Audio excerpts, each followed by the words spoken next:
आइए इस भावना के साथ आज की इस काव्य संध्या की शुभारंभ करते हैं। हंसते हंसाते हुए हमारे विंध्य प्रांत का, हमारे संचल का एक ऐसा नौजवान कवि ऊंचाहेरा में मैं कवि सम्मेलन में आया था और मैंने पहली बार अमित शुक्ला को वहाँ पर सुना था और यही हरिओम क्रिएशन का रिकॉर्डिंग थी और माँ शारदे का आशीर्वाद था। मेरे संचालन में इनकी प्रथम प्रस्तुति का जो वीडियो वायरल हुआ तो धर्मेश भाई 8 मिलियन लोगों ने पहली बार में उस वीडियो को देखा। इस बच्चे को 8 मिलियन लोगों ने पसंद किया, फिर वो डिलीट हो गया। एक थोड़ा सा मैंने कहा ना, कई अजगर इस क्षेत्र में काम कर रहे हैं, उन्होंने अजय भाई को प्रताड़ित करने के लिए वो वीडियो डिलीट करा दिया। 8 मिलियन का डिलीट होने के बाद इस समय पर वो 5.5 मिलियन से ज़्यादा लोग उसको फिर से देख चुके हैं। तो आप सोचिए कि 8 और 5 13.5 मिलियन लोगों ने इस चैनल के माध्यम से देखा, हरिओम क्रिएशन के माध्यम से देखा, अजय सोनी के प्रयासों के माध्यम से देखा। आप भी देखिए कि उसके पास ऐसी क्या कारीगरी है। हमारे यहाँ ऐसा कहा गया है कि झील पर पानी बरसता है हमारे देश में, खेत पानी को तरसता है हमारे देश में, कुछ वकीलों, लीडरों और पागलों को छोड़कर कौन खुलकर आज हंसता है हमारे देश में। तो हंसाने का जिम्मा उनका नाम है अमित शुक्ला। मैं उनसे शुरुआत कर रहा हूँ कि वे आए और अपने काव्य पाठ से हंसते हंसाते हुए इस काव्य गोष्ठी के शुभारंभ करें। अमित से निवेदन करता हूँ कि एक बार जरा जोरदार तालियां बजाकर आप उसके आप लोग आनंद के साथ रहिएगा। मैं श्रोता गिनने में पढ़ूंगा ही नहीं, दादा ने श्रोताओं की संख्या बता दी है। श्रोता गिनने से कोई मतलब भी नहीं दादा, मैं कभी कभी धोखा भी हो जाता है। सतनाम के पास एक जगह और दादा आए थे, तो सीधी के पास कार्यक्रम था, तो दादा हमको खड़ा कर दिए। उस समय में विवाह के पहले गीतकार भी बहुत अच्छा हुआ करता था। हाँ, ऐसा होता है सुभाष जी, सच बता रहा हूँ। विवाह के पहले जो लोग मोहम्मद रफी की तरह गीत गाया करते हैं, विवाह के बाद ज्यादातर मनमोहन सिंह हो जाया करते हैं। दिक्कत है, समस्याएं हैं ऐसी। तो मैंने 15 मिनट तक, दादा ने मुझको खड़ा कर दिया, मैं 15 मिनट तक आंख बंद करके मैंने गीत पढ़ा। जब मैं आंख खोला तो केवल एक ही श्रोता बचा था, बाकी सब चले गए थे। तो मैंने उसके हाथ पैर पकड़ लिए। मैंने कहा दुनिया में आज के बाद तक मैंने ऐसा श्रोता नहीं देखा। मैं श्रोता के मामले में आपको नोबेल पुरस्कार देना चाहता हूँ, बताइए मैं आपके लिए क्या करूँ। तो वो धीरे से आके बोला भाई अब अगर आप चुप हो जाते और कुछ ना करते तो मैं ये कुर्सी माइक लेकर चला जाता। मैं टेंट वाला बैठा हूँ अभी तक, तो मैं देख रहा था कि कितने लोग बैठे हैं। अगर आप लोग ठंडी ना लग रही हो तो जेब से हाथ निकाल कर एक बार ताली जोरदार मेरे लिए बजा सकते हैं। हम लोगों की क्या है, आदत पड़ चुकी है। आदत किसी की खराब ना हो जाए, बड़ी खराब चीज है। आदत से मजबूर है, ताली की आदत है। हम लोगों को तरह तरह के आदत होते हैं, आदत से मजबूर हैं। ये रवि दादा शुद्ध पंडित आदमी है, आदत किसी की खराब ना हो जाए। तभी हम लोग एक दिन दिल्ली कवि सम्मेलन में जा रहे थे, तो ये फ्लाइट में बैठे बनारस से, तो एयर होस्टेस आई और इनसे पूछी, अब ये शुद्ध पंडित हैं, आदत देखिए कितनी खराब होती है। पूछी चाहिए क्या आपको सर? अब ये शुद्ध पंडित हैं, बोले हमको पूड़ी चाहिए, खीर चाहिए, कद्दू की सब्जी चाहिए। एयर होस्टेस धीरे से कान में आके बोली, देखिए सर आप फ्लाइट में बैठे हैं, विजय माल्या की तेरही में नहीं बैठे हैं। तो आदत किसी की खराब ना हो जाए। हम कभी को, हमारे मोहल्ले में एक बस कंडक्टर की शादी हुई, आदत खराब थी सर। तो जयमाली में जब उसको लेके गए तो मैडम को बोला कि थोड़ा और खसको, अभी 2 सवारी की जगह और खाली है। आदत खराब हो जाती है किसी की। हम लोगों को बांदा लेके गए थे कार्यक्रम दादा, तो वहां डाकू कार्यक्रम कराए थे सुभाष जी, एकदम सच घटना बता रहा हूँ। पहली बार लेकिन ऐसा हुआ कि जितने पेमेंट में बात हुई थी डबल पेमेंट देकर उन्होंने विदा किया। दादा भी खुश, हम भी खुश, सब कवि भी खुश। एकदम आदत देखिए कितनी खराब। तो डाकू जब डबल पेमेंट देकर विदा किया, आत्मा तृप्त हो गई। और जैसे ही अपन करबी के पास में आए तो वही डाकू फिर से मिल गए, और वो तो लिए ही जो दिए थे, जो जेब में था वो भी सब ले लिए। तो हम लोग तो हिम्मत नहीं कर पाए। दादा को जैसा बताया गया, दादा ने धीरे से कहा कि ये बताइए कि जब आपको इतना ही यही करना था, निकालना ही था जेब से, तो कल आपने डबल पेमेंट देके क्यों विदा किया? तो बोले देखिए सर, वो हमारी मेहमान नवाजी थी, ये हमारी आदत है। तो हम लोगों की आदत खराब है, इसलिए इस आदत के लिए एक बार जोरदार ताली बजा दीजिए। यही सब तमाम तरह की बातें। दादा राजनीतिक कवि जैसा आपने को बताए हैं, हमसे तो राजनीति हो भी नहीं सकती सर। हम तो परेशान हो जाते हैं। चुनाव इस समय माहौल आ गया है तो मैं और परेशान हो जाऊंगा। चुनाव से एक बार निपट के आइए तो ऐसा लगता है जैसे कुंभ नहा के आ गए। सच घटना बता रहे, परेशान हो जाता है आदमी। चुनाव प्रचार में तरह तरह के लुभावने आते हैं। हमारे यहाँ चुनाव प्रचार चल रहा था तो एक नेताजी आए और बाहर से ही बोले इस बार हम लोगों को फिर से वोट दीजिए, विकास होगा। इस बार हम लोगों को फिर से वोट दीजिए, विकास होगा। तो एक चाची अंदर से निकल आई, बोली नेताजी झूठ मत बोली, पिछले बार भी आप बोल गए थे कि विकास होगा, लेकिन विकास नहीं हुआ था, पिंकी हुई थी। हाँ, तमाम तरह की दिक्कतें। एक नेताजी और आए तो गांव के बाहर ही बोले क्या समस्या है आपके गांव में? हम कहे साहब हमारे गांव में कोई समस्या नहीं है, बीजेपी की सरकार है, कोई समस्या नहीं, सड़क है, पानी है, बिजली है, सब है हमारे गांव में, कोई समस्या नहीं, केवल शमशान नहीं है। जब कोई बुजुर्ग गुजरता है तो बड़ी दिक्कत होती है, शमशान नहीं है हमारे गांव में। नेताजी और खतरनाक थे, बोले इस बार हमको वोट दीजिए, एक एक घर में शमशान बना देंगे। आप लोग ताली बजा सकते हैं। मैं आनंद के साथ इसी प्रकार रहिएगा। मैं ज्यादा, कोरोना का समय चल रहा है, बहुत सारे लोग मास्क लगाए, हालांकि अब कोई दिक्कत ज्यादा नहीं। मैं तो मैहर जैसे ही आया तो एक दादाजी मिले मुझको, जैसे ही मैं मंदिर से नीचे के लौट के आया तो हम कहे दादाजी पता है आपको कोरोना की बीमारी फैली हुई, आप मास्क वास्क लगाइए। बोले नहीं बेटा। हम कहे क्यों? हम कहे मास्क, आपको पता है कि बीमारी कैसे होती है, कोरोना हुआ कैसे, होता कैसे, आपको पता है? वो 2-3 मिनट तक सोचे और बोले बेटा हमको तो यही लगता है कि कोरोना सिर्फ जांच कराने से होता है। हाँ, तमाम दिक्कत है। ये रवि दादा को पिछले महीने खांसी आ रही थी, तो हमने इनसे कहा कि जांच कराइए, शायद आपको कोरोना है। बोले नहीं जांच नहीं कराऊंगा, पक्का निकल आएगा।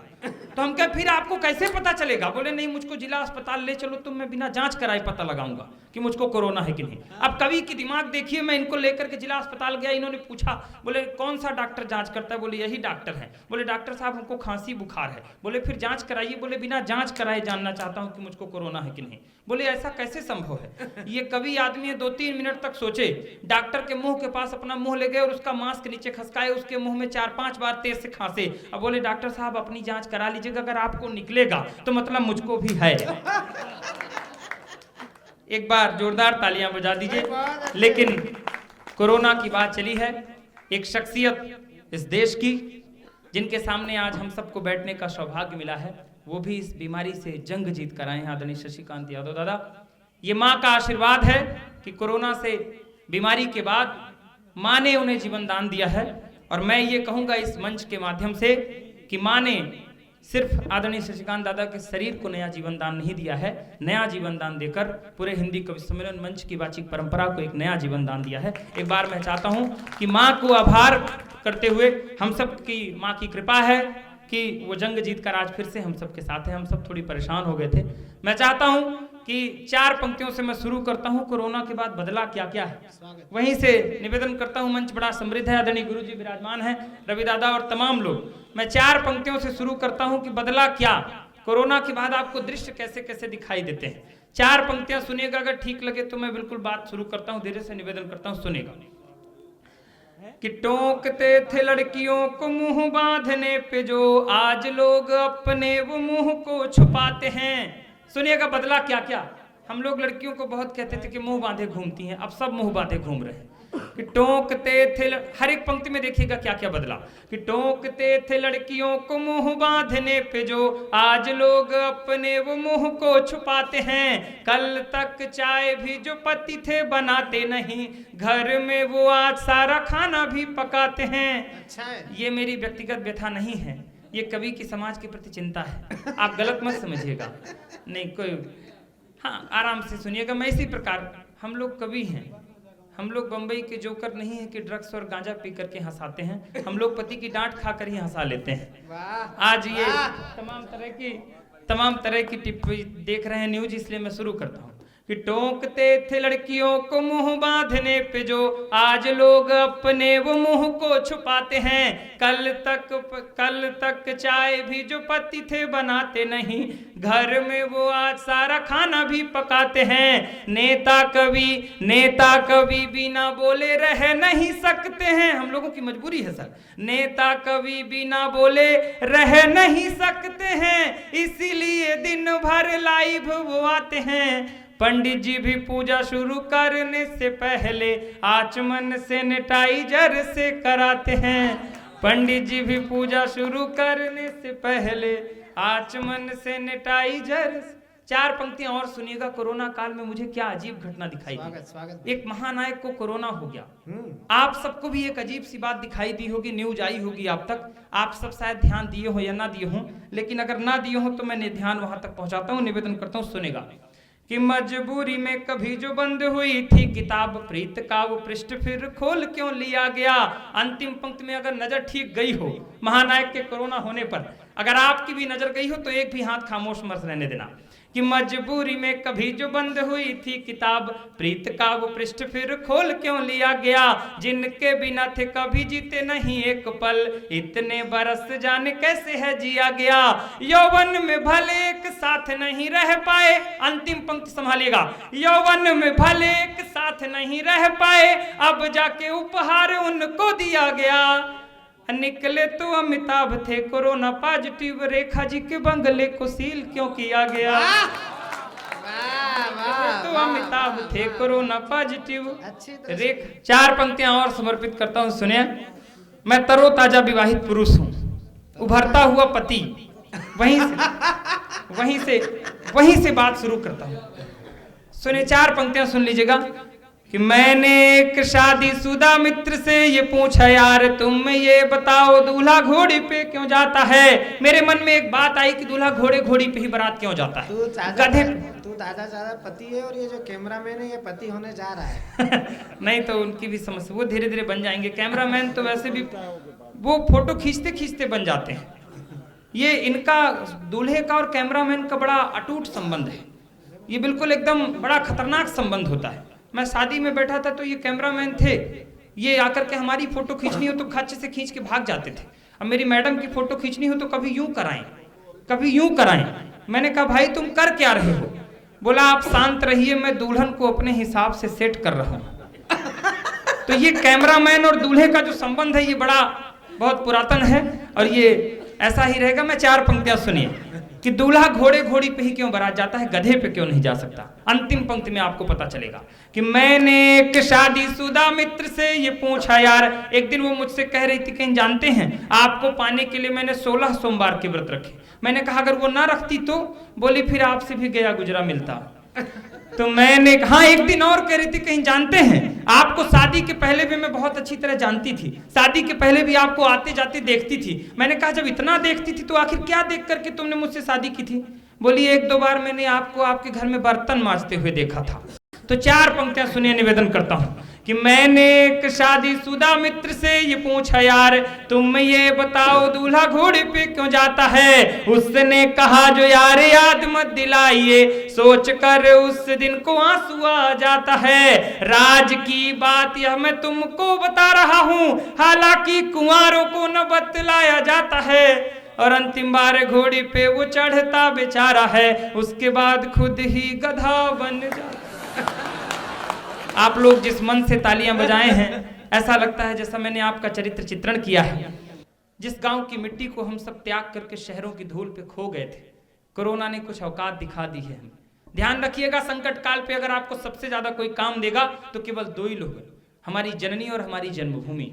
मैं 4 पंक्तियां पढ़ता हूं, 4 पंक्तियां पढ़ता हूं। इस कोरोना में, इस लॉकडाउन में बहुत सारे लोग गांव लौट कर आए हैं। और कौन कौन लोग लौट कर आए हैं, अगर मेरी पंक्तियां ठीक लगे तो अंतिम पंक्ति में अच्छी पंक्तियों पर भी ताली बजाइएगा। निवेदन करता हूं, सुनेगा कौन कौन लोग गांव आए हैं।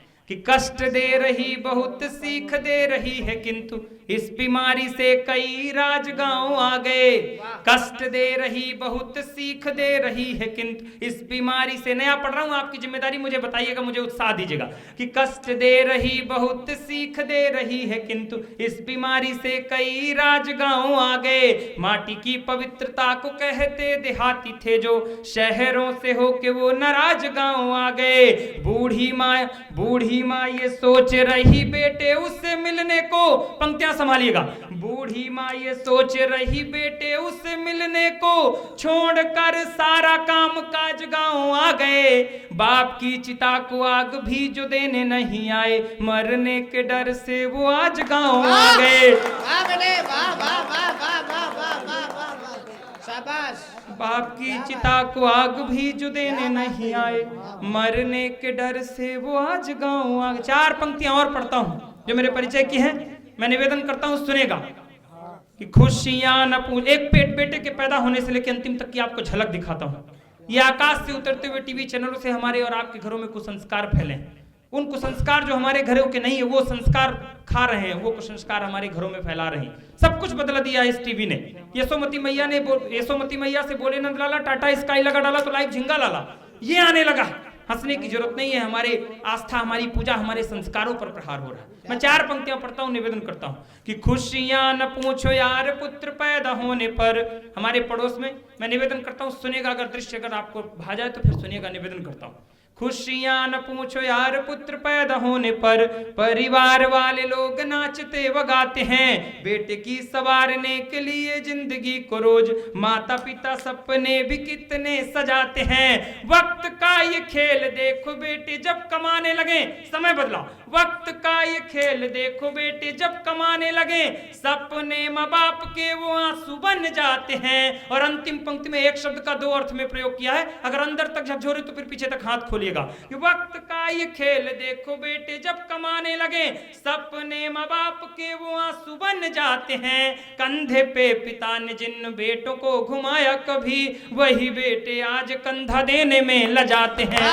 कंधे पे पिता ने जिन बेटों को, एक रचना समर्पित करता हूं, अंतिम रचना जो मेरी बहुत सी अजय भैया के द्वारा बहुत वायरल हुई है रचना, और दादा का आशीर्वाद भी मिला है और आप सब बड़े लोगों का आशीर्वाद मिला है। हालांकि संस्कारों की बातें मैंने की, पर हम लोग बघेलखंड के लोग हैं, रीवा सतना, यहाँ ज्यादा संस्कार होता है, अधिकतर सम्मान है। हमारे पड़ोस में एक सज्जन का दिवंगत हो गया तो उनके 2 बेटे थे, तो बड़ा वाला बोला कि छोटू तुम बाबूजी की अस्थियां लेके इलाहाबाद चले जाओ संगम, हम जरा 13वीं की तैयारियां कर लें। तो छोटू ज्यादा संस्कारवान था, वो अस्थियां लेकर गया तो 10 किलोमीटर पहले नैनी में जाम लग गया इलाहाबाद में, तो वहीं नाले में बाबूजी को निपटा के चला आया। अब जब लौट, ज्यादा संस्कारवान हम लोग हैं, जब लौट करके आया तो बड़े वाले भाई को शंका हुई, तो वो सुबह उठा तो भूमिका बांधने लगा। बोला छोटू बाबूजी रात को सपने में आए थे और कह रहे थे कि छोटू हमको संगम इलाहाबाद नहीं पहुंचाया, तो तुम कहाँ छोड़ आए बाबूजी को। छोटू ज्यादा संस्कारवान था, बोला भैया बाबूजी की हमको यही आदत नहीं अच्छी लगती है, 300 किलोमीटर दूर यहाँ शिकायत करने चले आए, 10 किलोमीटर इलाहाबाद बचा था तो नहीं जा सकते थे। तो ये हम लोग ज्यादा संस्कारवान हैं। मैं चाहता हूं कि हंसी ठाके बड़े एक से बढ़कर एक सितारे हैं, आपको हंसाएंगे और भी गुदगुदाएंगे, लेकिन मैं चाहता हूं कि चलते चलाते एक रचना 2 से ढाई मिनट की, माँ की नगरी में मैं आया हूं। मैं चाहता हूं कि माँ की नगरी में अगर आकर वो पंक्तियां, वो कविता मैं नहीं पढ़ता हूं तो अधूरा रह जाएगा काव्य पाठ। मैं मंच का भी आशीर्वाद चाहता हूं। 2 से ढाई मिनट। जब मैं पति बना तो हर पुरुष का सपना होता है पति बनने के बाद पिता बनना। जब मैं पिता बनना चाहा तो कवि की कल्पना कहां से कहां तक गई। 2 से ढाई मिनट का चित्र बनाइएगा और आप सबकी दाद, कोई ताली नहीं, कोई बात नहीं, मैंने अपने हिस्से की ताली बजवा ली है। मेरा निवेदन है आप सब मन दीजिएगा, बस मेरे मन से जुड़िएगा, सुनिएगा। निवेदन करता हूं कि कल रात मैंने एक सपना देखा, सपने में कोई अपना देखा।